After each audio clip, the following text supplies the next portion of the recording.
কবরের আযাব ভীষণ ভয়ঙ্কর।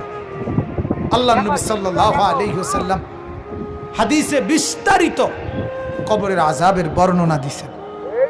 আল্লাহ তাআলা কোরআনে বলছেন, ওয়ামিন ওয়ারাইহিম বারযাখুন ইলা ইয়াউমি ইউবআসুন।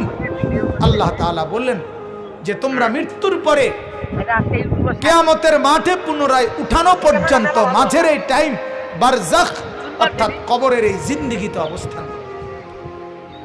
এই আয়াত দ্বারা কবরের জীবনের সুবুত স্পষ্ট কোরআনে পাওয়া যায়। নবী সাল্লাল্লাহু আলাইহি ওয়াসাল্লাম বলছেন, প্রতিদিন কবর, যার কবর যেখানে, তার কবর তাকে ডাক দিয়ে বলে, ও আল্লাহর বান্দা শোনো, আনা বাইতুদ দুদ, আমি পোকামাকড়ের ঘর। আমার বাপ শুনেন, যুবক আপনারাও শুনেন, আপনারাও শুনেন।